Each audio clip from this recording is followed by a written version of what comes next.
નમસ્તે દોસ્તો, આજે આપણે આગળ પ્રશ્નના જવાબ જોઈશું. પ્રશ્ન છે, મૃત્યુદંડની સજામાંથી મુક્તિ મળી શકે કે નહીં? મૃત્યુની સજાથી મુક્તિ મળશે કે નહીં?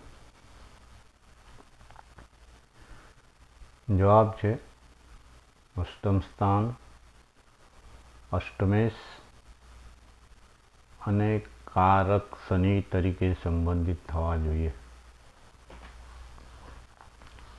કારક શનિ સાથે સંબંધિત થવા જોઈએ.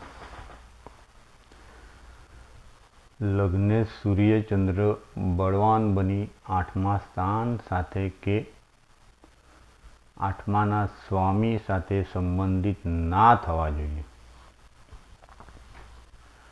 પછી આગળ, લગ્નેશ સૂર્ય દેહના કારક તરીકે અષ્ટમેશ, ષષ્ઠેશ, વ્યયેશ અને શનિ કારક તરીકે સાથે સંબંધ ના થવો જોઈએ. ત્રીજું સ્થાન, ત્રીજાનો સ્વામી મંગળ ભાવના કારક તરીકે ષષ્ઠેશ, અષ્ટમેશ, વ્યયેશ અને શનિ ભાવના કારક તરીકે સાથે સંબંધ ના હોય તો મૃત્યુદંડની સજામાંથી મુક્તિ મળી શકે.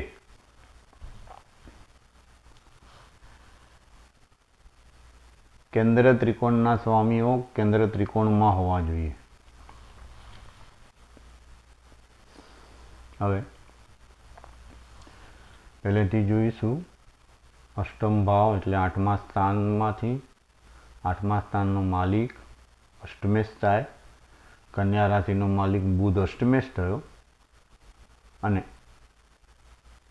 શનિ કારક તરીકે સંબંધિત થવા જોઈએ. કારક તરીકે શનિ ત્રીજા ભાવમાં છે અને બુધનો સંબંધ થાય છે. શનિની ત્રીજી દ્રષ્ટિ બુધ ઉપર પડે છે, કેમ કે બુધ આઠમા સ્થાનનો માલિક થાય છે, અષ્ટમેશ થાય છે. શનિ કારક તરીકે સંબંધિત થવો જોઈએ તે થાય છે. શનિની ત્રીજી દ્રષ્ટિ બુધ ઉપર પડે છે.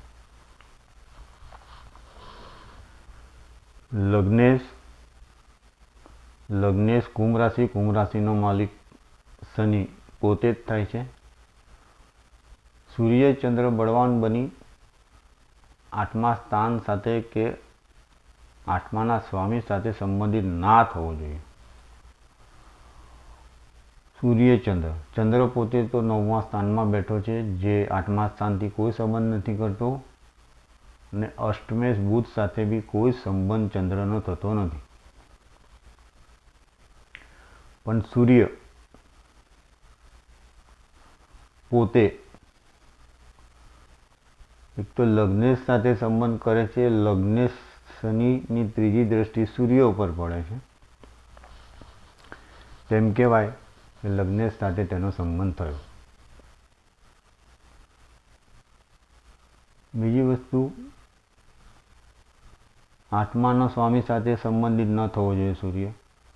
અને આઠમાનો સ્વામી બુધ સાથે સૂર્યનો સંબંધ થાય છે છઠ્ઠા ભાવમાં, તેમ કહેવાય. તો આ જવાબમાં ચંદ્ર તો બેઠો છે બળવાન થઈને, એટલે કે શુભ ગ્રહની રાશિમાં ચંદ્ર બેઠો છે, પણ તેનો કોઈ સંબંધ બુધ સાથે કે આઠમા ભાવ સાથે થતો નથી. ફક્ત સૂર્યનો સંબંધ લગ્નેશ સાથે અને આઠમાના સ્વામી સાથે અહીંયા છઠ્ઠા ભાવમાં થાય છે. લગ્નેશની ત્રીજી દ્રષ્ટિ સૂર્ય ઉપર અને સૂર્ય પોતે બુધ સાથે. હવે લગ્નેશ સૂર્ય દેહના કારક તરીકે અષ્ટમેશ, ષષ્ઠેશ ને વ્યયેશ. લગ્નેશ સૂર્ય દેહના કારક તરીકે અષ્ટમેશ, બુધ, ષષ્ઠેશ છઠ્ઠા સ્થાનનો સ્વામી ચંદ્ર ષષ્ઠેશ છે, વ્યય એટલે 12મા સ્થાનનો સ્વામી, મકર રાશિનો સ્વામી શનિ, અને શનિ કારક તરીકે સાથે સંબંધ ના થવો જોઈએ.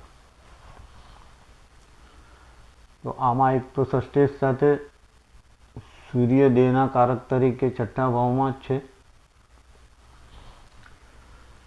શનિ કારક તરીકે વ્યય બી છે, શનિ સાથે સંબંધ ના થવો જોઈએ, તો સંબંધ થાય છે. સૂર્યને ઉપર ત્રીજી દ્રષ્ટિ શનિની, વ્યય પોતે છે, છઠ્ઠા ભાવમાં ચંદ્રની રાશિ, એટલે ષષ્ઠેશ સાથે સૂર્યનો સંબંધ ના થવો જોઈએ તો થાય છે. એટલે મૃત્યુદંડની સજામાંથી મુક્તિ મળશે કે નહીં, એના પ્રશ્નમાં આપણે 3 જવાબ જોયા તો 3 ને 3માં સંબંધિત થાય છે. સૂર્ય બી સંબંધિત થાય છે. સૂર્ય શનિ પોતે બી ષષ્ઠેશ ને અષ્ટમેશ સાથેનો સંબંધ થાય છે, જે ના થવો જોઈએ.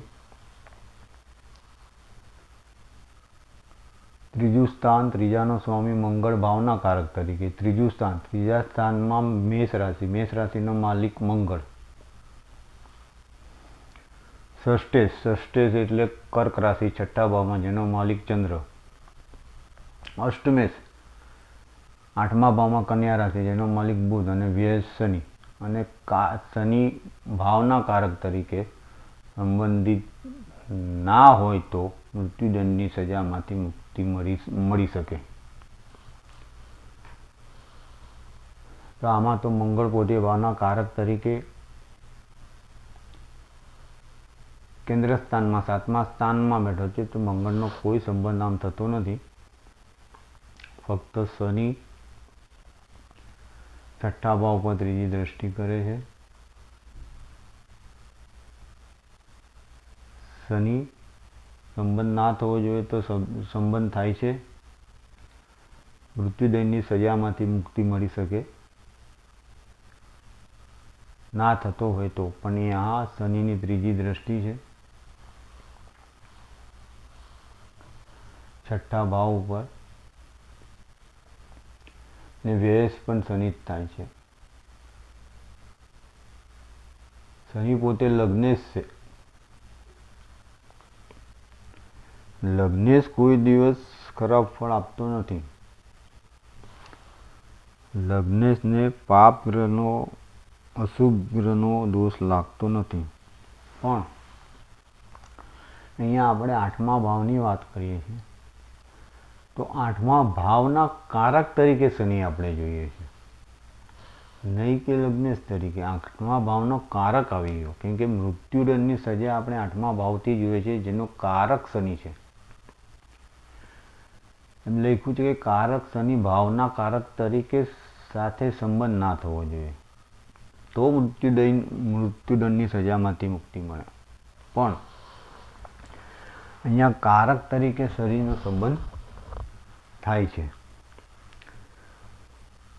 માટે આ પ્રશ્નમાં મૃત્યુદંડની સજામાંથી મુક્તિ ન મળી શકે તેમ કહેવાય. હવે કેન્દ્ર ત્રિકોણના સ્વામીઓ કેન્દ્ર ત્રિકોણમાં હોવા જોઈએ. કેન્દ્ર ત્રિકોણના સ્વામીઓ કેન્દ્ર ત્રિકોણમાં હોવી જોઈએ. એટલે કેન્દ્રના સ્વામી જેમ કે લગ્નેશ શનિ પોતે કેન્દ્રમાં બેઠો છે. ત્રિકોણનો સ્વામી 9મા સ્થાનનો સ્વામી તુલા રાશિનો માલિક શુક્ર ત્રિકોણમાં બેઠો છે. તો આ એક પોઝિટિવ જવાબ આવી શકે. કેન્દ્ર ત્રિકોણના સ્વામીઓ કેન્દ્ર ત્રિકોણમાં હોવા જોઈએ. શનિ કેન્દ્રમાં બેઠો છે, જે કેન્દ્રનો સ્વામી છે, લગ્નનો સ્વામી છે. લગ્નેશ છે તો કેન્દ્રમાં જ બેઠો છે. અને ત્રિકોણનો સ્વામી શુક્ર પોતે 9મા સ્થાનનો માલિક છે, તુલા રાશિ છે. 9મા સ્થાનનો સ્વામી થઈને શુક્ર પોતે 5મા ભાવમાં બેઠો છે, તો ત્રિકોણનો સ્વામી ત્રિકોણમાં બેઠો છે. તો આ એક પોઝિટિવ કહેવાય કે મૃત્યુદંડની સજામાંથી મુક્તિ મળી શકશે, પણ કેટલું? 20 થી 25% જ પોઝિટિવ આવે, 75 થી 80% અશુભ ફળ મળે તેમ કહેવાય, અને 20% 20 થી 25% શુભ ફળ મળી શકે તેમ કહેવાય. તો આપણને એ આશા થાય કે મૃત્યુદંડની સજામાંથી 20 થી 25% શુભ ફળ આપશે, તેમ આપણે જવાબ આપી શકાય. આજે આપણે અહીંયા સુધી રાખીશું. બીજા હજી અમુક પ્રશ્નો છે જે આપણે આગળ અમુક પ્રશ્નના જવાબ આગળ જોઈશું. આજે આપણે અહીંયા સુધી રાખીશું. તમને મારો વિડીયો ગમે તો લાઈક કરજો, અને ના ગમે તો ડિસલાઈક કરજો. ધન્યવાદ.